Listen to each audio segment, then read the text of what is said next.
Hey yo,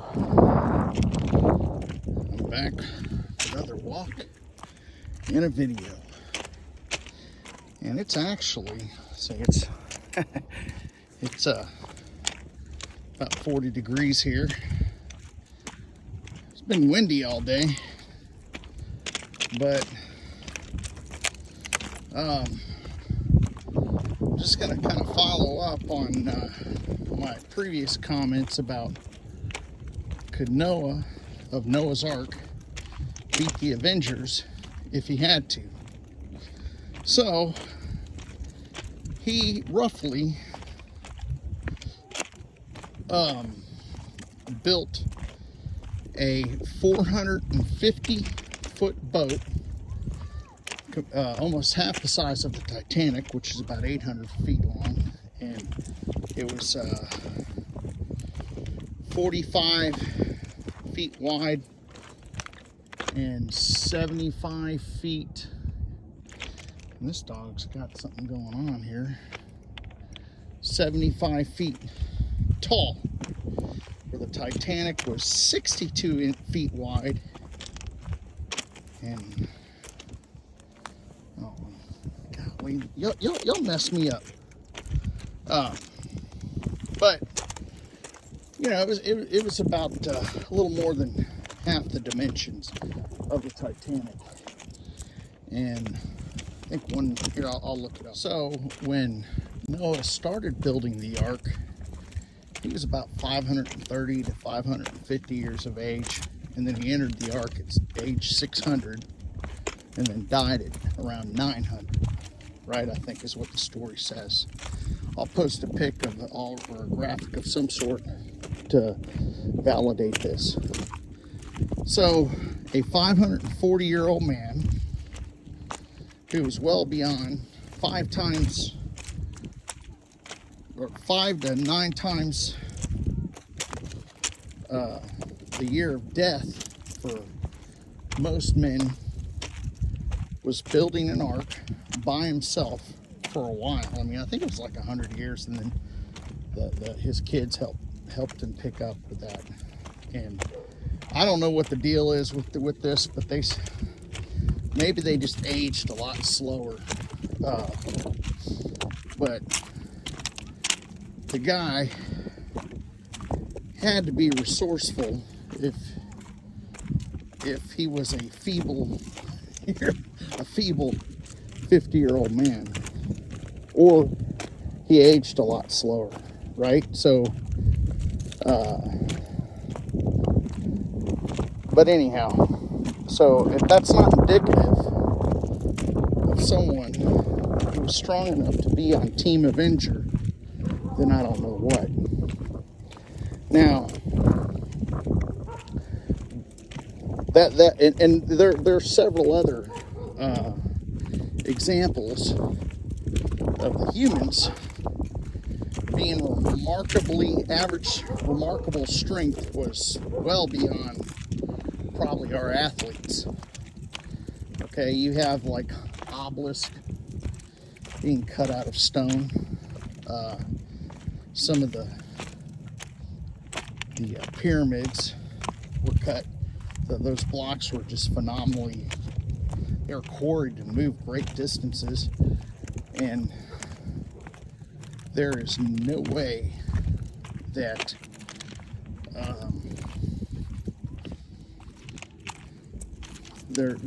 there's any sign of any kind of combustion engine to help assist in moving these huge stones.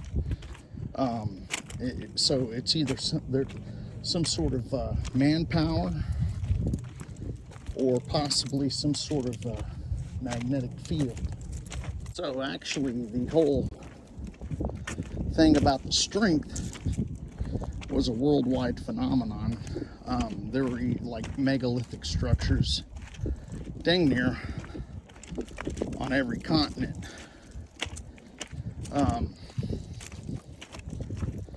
And there's so, you know, the strength, the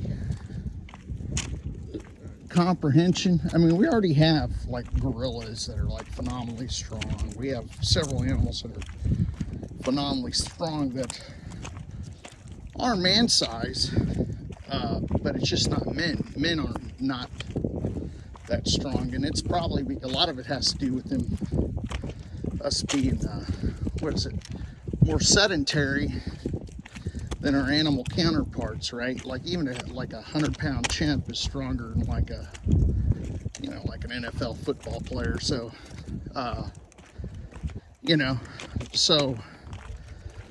but we need something like Superman needs the yellow sun. We need something that powers men to be able to cut and move stones and one man single-handedly building an ark. Boy, there's really only a few stories in the Bible that indicates that that men were superpowered. Samson was being one of them, and that God had given him that strength. And so that's a possibility that there was some godly energy on the world at that time for men to have the physical feats, or to accomplish the physical feats in just horrendously large construction that occurred. I mean, because you just don't have a lot of indication that there was any kind of power tools, any kind of construction vehicles. You just have like basic levers. And there are some electrical magnetic type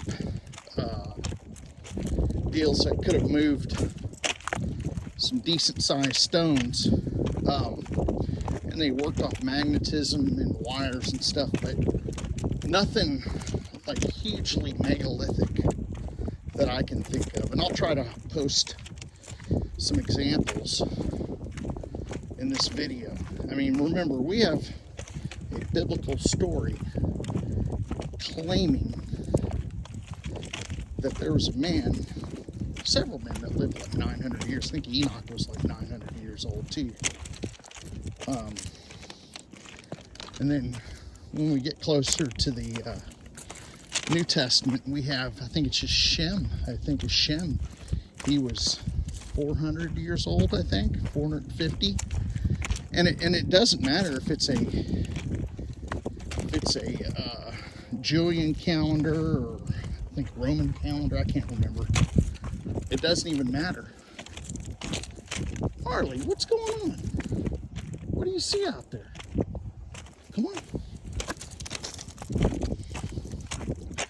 Well, she's just eyeballing something out there. Might be deer. It's probably deer.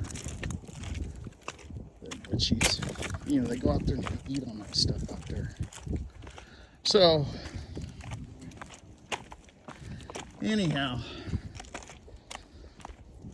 so I'll post some, I'll continue this on this walk, because this is a fascinating topic to me, and I love this topic. It's just right now I can't think of anything to post on the channel, any cartoons or anything that I can make. I'm just not inspired to do so right now, I don't know why. I mean, I could, post some funny stuff, but this is an interesting topic as a believer. I know that I have like this kind of warped sense of humor, and I like to hear cuss words and stuff and all that, but not everyone does it. I don't drink and smoke, and been happily married for a while. Got a great son, and we just inherited a daughter. Not inherited, but we have a niece that that we're going to be taken care of. It'd be great. My wife does this. This is my third marriage, and I'm married to a really great woman. She doesn't have any kids of her own. Never was able to. I don't know why. What happened? She had some kind of medical episode, and it rendered her sterile. But so something messed up in her. She was a miscarriage of some sort when she was younger, and it really messed her up. So we have this little girl she's 10 years old, and one of her parents lives in Mexico, her mother, and is just scared of the situation down there. And then the father, which is my wife's half brother, he's pretty honest about the situation right now and where he needs to be, and that's not what he wants for his daughter. So we've agreed to take care of her until he can get back on his feet.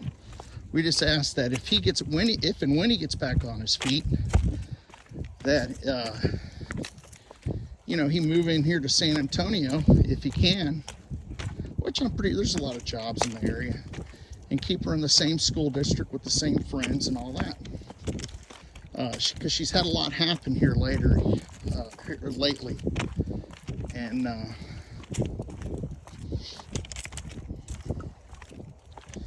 so anyhow, you got to kind of keep looking back at these railroad tracks.